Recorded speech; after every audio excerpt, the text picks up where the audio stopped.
Hey, this episode was kind of good. I like this episode. We got a new form and all kind of, man. Let's talk about it.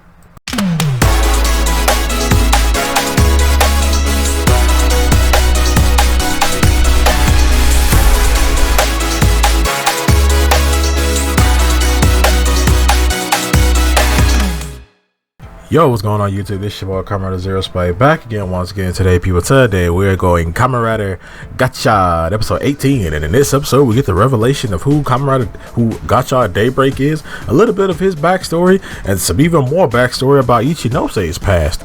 And we go back to a plot line that we kind of set up where he was a kid and he had Hopper 1, and we was wondering what is all that? When did that happen? Ichinose didn't remember himself. So in this episode we see that Leon is basically sending out the Abyssal Sisters and sending out Minato to do stuff. We'll get to them later, but we see that Ichinose and the rest of his friends are kind of dealing with the realization that everybody's kind of forgotten who. I mean, they kind of have to deal with the whole fact of they can't get back into the academy and stuff, and they're basically on the run now from Minato because they know that he's coming to take their cards and stuff. We see that Renge and Sabimaru are trying to figure out what they're gonna do next. We see that Renge is basically starting to pick up a bunch of recycling stuff, and she's gonna sell it and whatever. She's she giving up on her dream of getting rich with Kimmy's and things, and and it's really, the episode really does not start all that much until the Moon Amalgam ends up kidnapping Renge and Sabimaru. And after Kudo having a conversation with Ichinose, she also gets kidnapped. They get put into a little pocket dimension, how he was able to open little wormholes and put people inside these dark pocket dimensions and things. So he ends up kidnapping the three of them.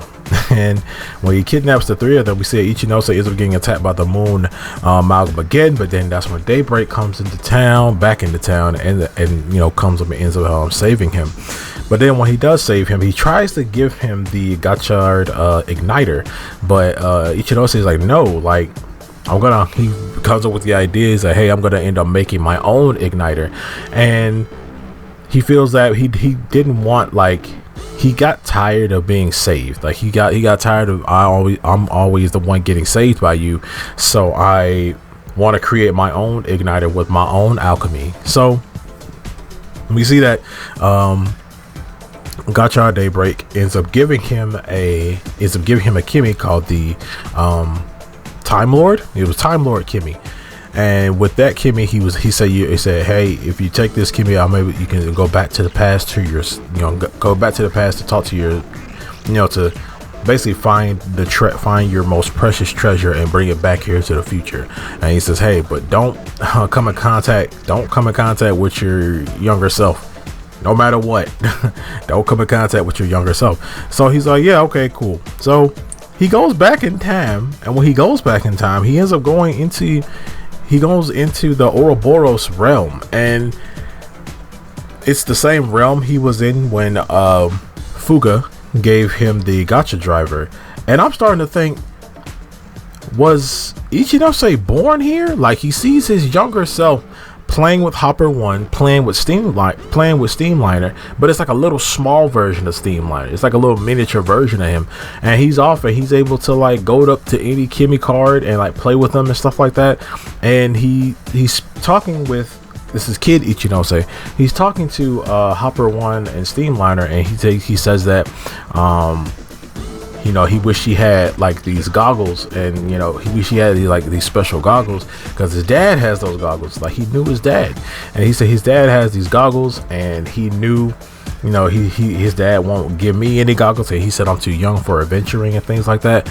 So but he drew some goggles in the sand, and then that's when Steamliner and Hopper 1, they ended up making him some goggles. They ended up making these brown goggles and putting them, and he ends up putting them on, and and then Ichinose yeah, okay, that's the treasure that I need to get, but I just can't go and ask him for it. That'll be weird. So but he tries to sneak up on him, and he ends up meeting his younger self, and his younger self has to start talking to each other and whatever. He ends up saying that, hey, you're jealous of my goggles, aren't you? You can't have them.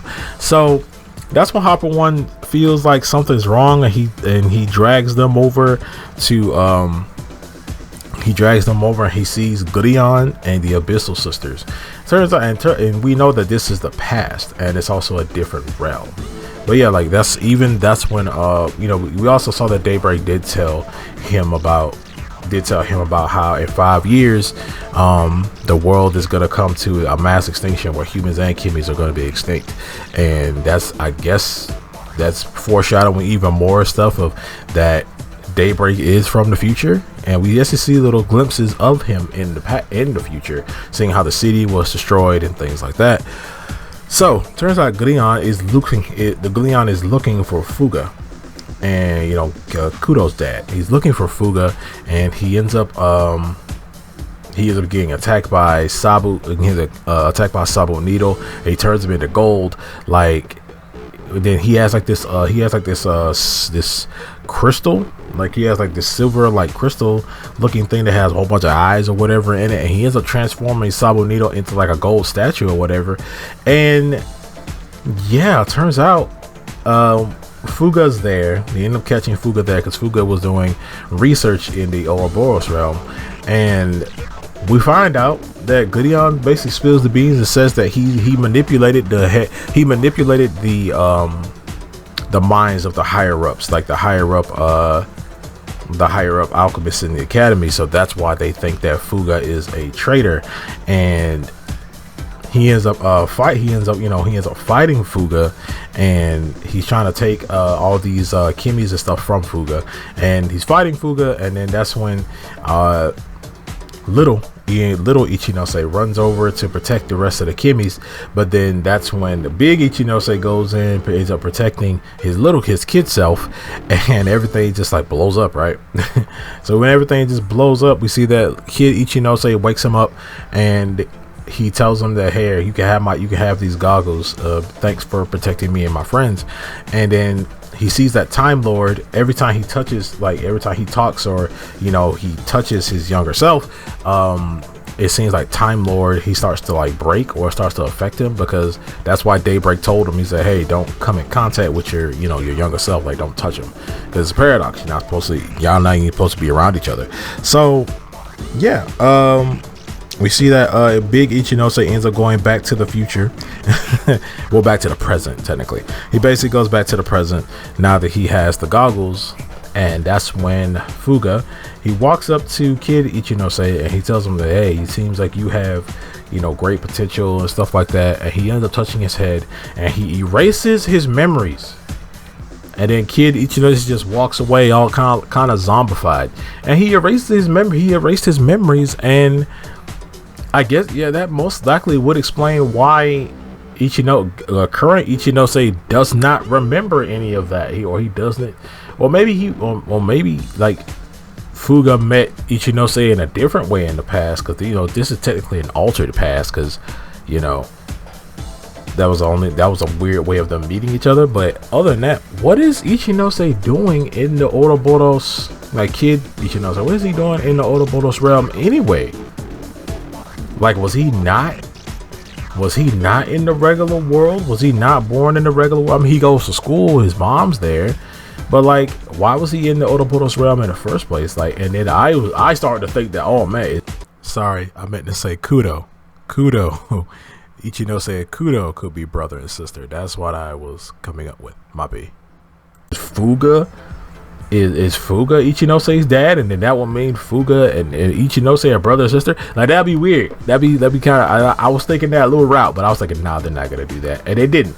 But yeah. So after that, we see that Ichinose gets back to the present, and when he takes the goggles, and Daybreak says, hey, focus all your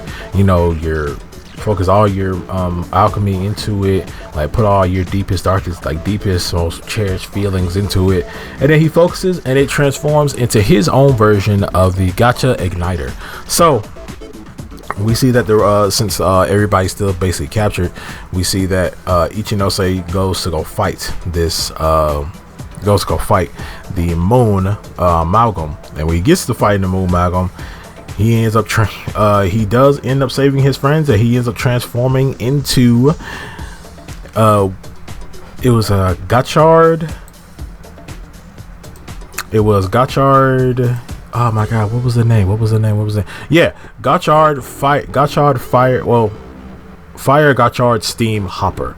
Okay, Fire Gotchard Steam Hopper. Yeah, he transforms into that, and this form actually is pretty freaking dope. He got the big boosters on his back, like it just looks like his regular form, but just kind of upgraded. It has like a different chest plate, and the goggles on fire. Like they just added some fire and some flames or whatever, and it seems like he can use this. He can use this form and combine it with other forms, which will be dope.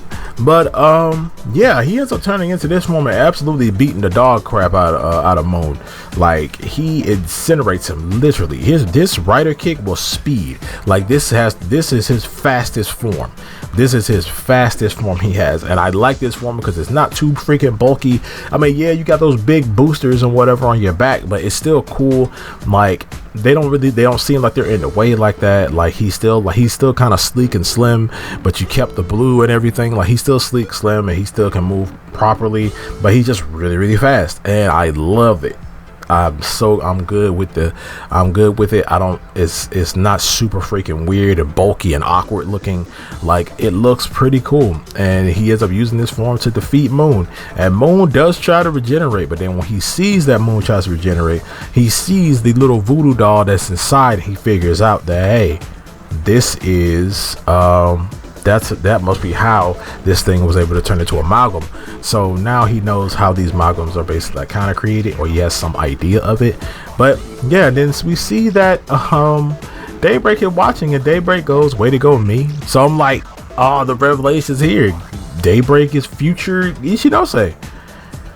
That's what I thought. I was thinking that he was either a future him or it was his son. That's the only combinations I could have thought of. Or it could have been his dad.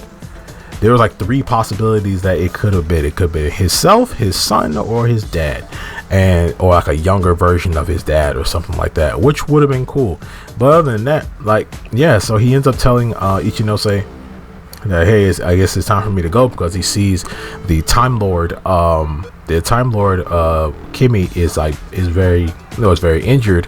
So that's, I guess he went back to his time, because he just, Gotchard tries to talk to him, but he's like, nah, he just disappears. So I guess he tried to go. I guess he's basically gone back to his time now. But next episode, we're gonna see Kudo basically get her alchemy back, and we're gonna see the return of her rider form. But yeah, this episode was dope. I really liked everything. I really liked a lot about it. But yeah, with the whole Grion thing, I kind of felt, I knew that Grion had to be something. He had to be, I don't think he's just like this big evil monster that just came out of nowhere. No, he's not amalgam or anything like that. Or maybe he is amalgam. Maybe he's just this really, really powerful amalgam. But when he did go into Fuga's like research room, he did find like the schematics and like the blueprint to like the Gotchard driver, and basically said that this is the key to the door to darkness, which would explain why they want the driver from him. But we kind of do that already. Like the Abyssal Sisters like mentioned stuff about that already. They already mentioned that they needed the Gotchard driver to open the door of darkness and things like that. I thought they needed the door of darkness. I thought they needed the Gotchard driver to open the doors to darkness to free Grion. But that's not. But I guess that basically isn't the case. But yeah, so I'm guessing Fuga must have built the Gotchard driver and planned on giving it to Ichinose because of his deep bond that he has with Kimmy's. So he already could talk to Kimmy's and understand Kimmy's and play with Kimmy's. He already had this bond with Kimmy's as a kid. So yeah, it makes sense for Fuga to go ahead and give it to him, and also he just went and erased his memories as a child, which is why Ichinose doesn't remember anything of him and stuff being in the Ouroboros realm and stuff like that. Which I still want to know, why was he there as a child? Like, was he born there? Was Ichinose born in the Ouroboros realm? We'll find out one day. But other than that, you guys let me know down in the comment section below. What do you guys think about this episode? What do you guys think about, we got some more backstory and everything, you know, and how you think this is gonna affect the future and stuff. It says, you know, Ichinose meeting his past self and doing stuff and taking something from the past and bringing it to the present, you know, like, what do you guys think? Well, and also with the whole Gurion stuff, like, you know, he also sends Minato out to go fight Ichinose. And I still don't think Midato's evil. I'm still there. I still don't think Midato's evil. I still think my boy is got his own plan going on. I still believe that. I'm not giving up on Minato. Okay, unless he's, I don't think he's being, like I said before, I don't think he's being controlled or anything. Because usually when a character is being controlled, they're usually mindless. They don't act like their regular selves. They have like an eye glow, something like that. So yeah, but other than that, I'm going this time for real. I'm gonna see you guys next time. Make sure to like, share, subscribe, hit that notification bell. As remember, as I always say, stay henshined.